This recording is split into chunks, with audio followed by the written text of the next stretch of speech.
Yo, anyone who's followed me a while knows I've long criticized the Israeli government's colonialist policies. And yet lately I've been speaking up a bit less for a very simple reason. Well, I'm not Mother Teresa. Huh? No, it's because I wrote the introduction at the end, so I understand. But it's okay if you don't get it right away. Oh well, actually it does matter.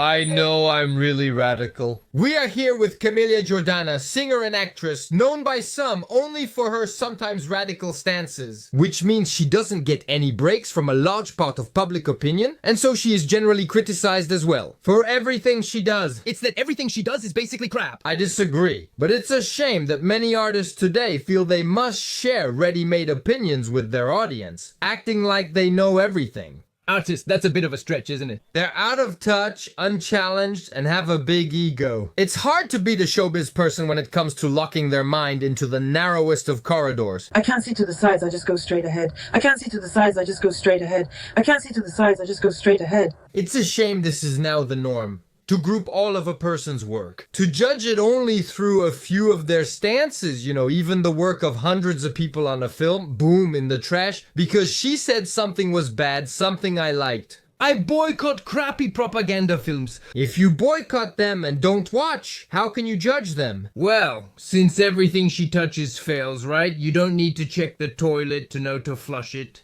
I know he's here. Didn't you hear what I just said? No. Okay, right? After all, what's there to criticize about his stances? No need to attack his looks, his gender, his origins, his movies, or his songs. No, that just adds more confusion. Alright, let's see how she's radical. To think I haven't eaten at McDonald's since October 7th? Wait, that's what she calls radical? Not eating at McDonald's? Avoiding fast food isn't radical. Many people avoid junk food. If skipping McDonald's is seen as radical, then as vegans just eating vegetables, we must seem like real extremists. Me, when it comes to vegetables, I'm radical. No vegetables at all, and especially no radishes. Oh no. What about you? What do you think? When it comes to being radical, she's really something. I'm radical because I refuse kryptonite. Ah, that's for sure, and I'm not making it up. I'm the life of the party in the Justice League. Just as Batman. Note, the only real question we should be asking is, why October 7th? Well, isn't it related to the massacre of Israeli civilians by Hamas? Hamas and McDonald's aren't connected. McDonald's didn't sponsor them, so why the link? Maybe because it was a real massacre?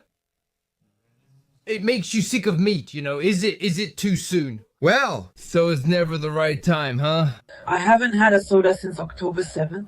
Okay, sodas. So I guess it must be a weight thing. She must have started her diet on October 7th. Well, I didn't have the beginning of the video either. Maybe she's boycotting bubbles, but she should have said no carbonated drinks. So, no beer. No? We don't see any other explanation since it can't be a political boycott. Well, no, there are thousands of sodas, from all over the world, so no. I don't have a single piece of fast fashion clothing at home anymore since I heard about the Uyghurs. Oh, but yes, so we're talking about a boycott then. So products linked to a genocide? So for McDonald's, it would be related to the Israeli-Palestinian conflict. The connection is that 25 McDonald's in Israel gave discounts to Israeli soldiers. So there is support, a bit of lousy support, but support nonetheless. Given what eating too much of this food does to your health and physical abilities, it's the state of Israel that could have called for a boycott of a company trying to harm the integrity of its soldiers. But that wasn't McDonald's original intention. They don't actually support anyone. What do they really support? No, that decision was made solely by the owner of 225 Israeli franchises. That's why a global boycott is foolish. It impacted many restaurants worldwide, causing losses and layoffs, but not those in Israel. Oh, the Israelis thought it was cool. That's true, but where the weapon she's boycotting proves effective is that McDonald's had to take action. And he's gonna buy back all the McDonald's in question to change the owner and the policy, so actually the owner in question isn't going to lose anything, quite the opposite. But the boycott worked. There are many better reasons to boycott McDonald's. The meat, the junk food, the pollution. Ultimately, it's not about boycotting McDonald's. The issue with what Camelia Jordana says is that she repeatedly points to the starting point of the boycott, October 7th, the day of one of the worst mass massacres in modern history, in which Israelis were the victims, with more than 1,000 dead and hostages. We can't hide this tragedy or ignore the consequences for Palestinians by pretending it didn't happen. We can't just see it as an act of resistance like many do. That's not possible. I dream of buying myself some Jordans from Nike, but that's out of the question. The theme is clear. It's about boycotting in response to the 2 genocides she knows of. That's already not bad, but when you look into it a little, Jordans are mostly made in Vietnam. Oh yeah, that's true, made in Vietnam. Never buy Uyghurs, and besides, even Nike doesn't have any factories that exploit Uyghurs. Where it gets unclear is that Nike would subcontract to companies in China that in turn exploit Uyghurs, and that's still just suspicion and denied by China. And I think even Nike has a bit of trouble checking.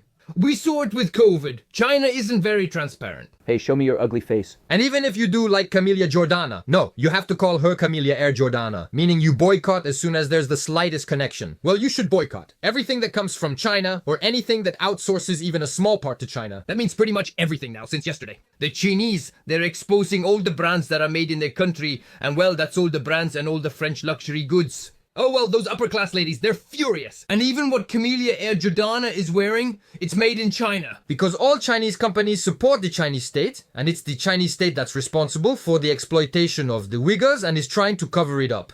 So, according to Madam's logic, it's the Chinese state that should be boycotted along with everyone who supports it. But do you wear a size 34? Yes, everything that's small and cute. They mostly say small feet, little one. She suggested collaborating with Uyghur brands. It was a lot of money. These are brands that I love, that I don't wear, that I don't use. I made my choice. She's clearly showing off her activist purity. Can you believe it? She turns down money because it doesn't match her beliefs. No, but good for her. Actually, that's the norm, or at least it should be. Oh, you're not on YouTube, you're not Camellia's situation. And there you go, the little booger. She even insists by saying that these are brands I love. Not that I loved, that I love. These are brands I love.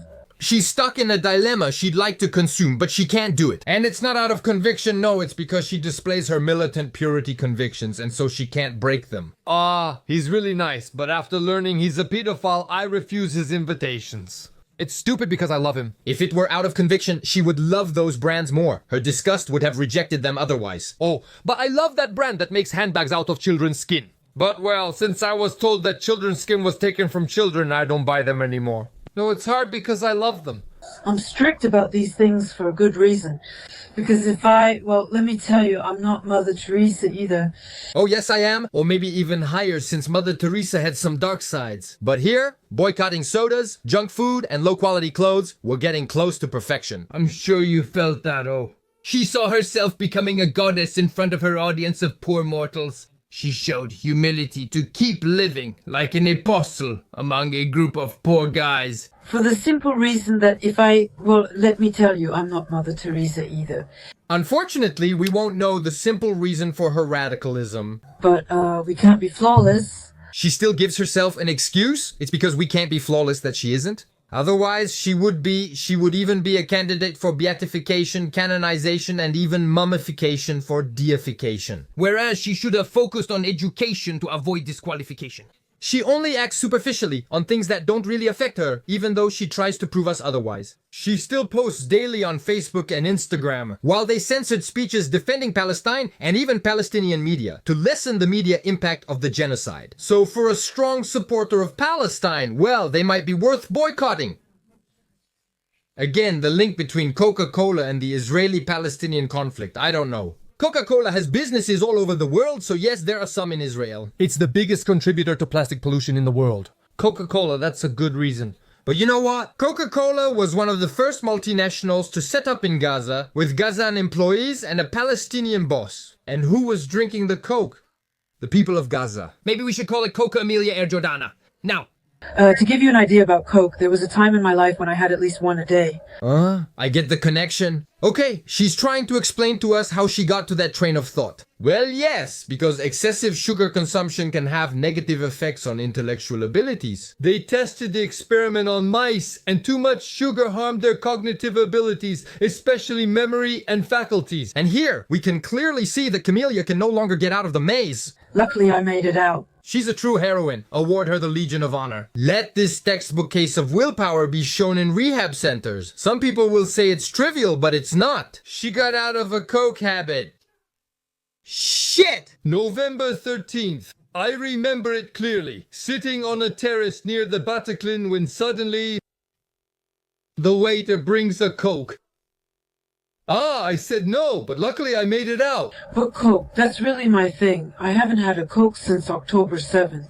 I've talked about it a long time ago, but I'm quite a fan of this citizen and non-violent weapon called Boycott, a weapon that can make any company, no matter how big, bend by sheer numbers. They have numbers, but we have the name. The problem is it's being stolen from us. This weapon meant for the people is now manipulating them. Multinational companies and even states often launch boycott campaigns against competitors, usually through NGOs funded with money. It has become an economic, political, ideological, and state weapon. That means with the numbers and a bit of trickery, well, they managed to buy the quantity, man. All the stupidity of the sheep-like followers gathers around these boycotts, which are no longer there to improve the world we live in, but instead put a scapegoat in the pillory, an outlet for an insoluble wave of hatred. And Camellia Jordana? Coke, Camellia R. Jordana, please. And Coke Camellia R. Jordana finally summed up perfectly the complete lack of thought behind each of her decisions. Since I heard about the Uyghurs, Since I heard about it, maybe it was on TikTok. I was told not to wear that brand, so...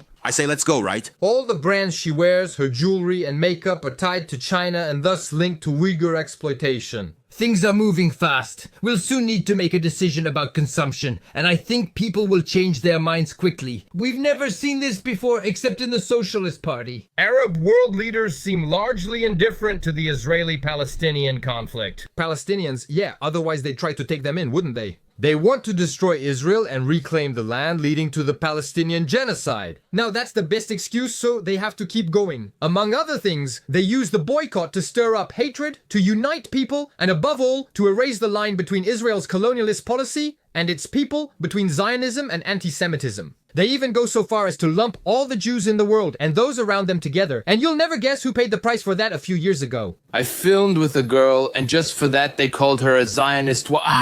Why does that happen? Camellia Jordana. This strategy works on many people. For me, it's the opposite, which is why I still have a negative view of Netanyahu and his policies. I stay quiet about the conflict now to avoid being grouped with people who claim October 7th wasn't a massacre, but only resistance. And also because I still have some doubt about all those who condemn Israel and its people without any nuance. Instead of wanting to save the Palestinians, don't they actually want to make them martyrs to fuel their anti-Semitism? Or are they sincere, but just too gullible to see the intentions of those who are manipulating them? It's paradoxical. Why do we take drugs? Me, I say let's go for it. Well, so what about that? I've never always been in the crowd. Oh, Gabriel Apolital. He's here. I'm outraged. Son of outrage. If you want another paradox, just type on the keyboard. If you want another paradox, just type on the keyboard. In the interest of the United States, thank you for the enthusiastic excitement surrounding the release of the latest episodes. And as usual, thanks to everyone who comments, likes, shares, and those who type. However, I'm going to launch it. luckily I got out of it.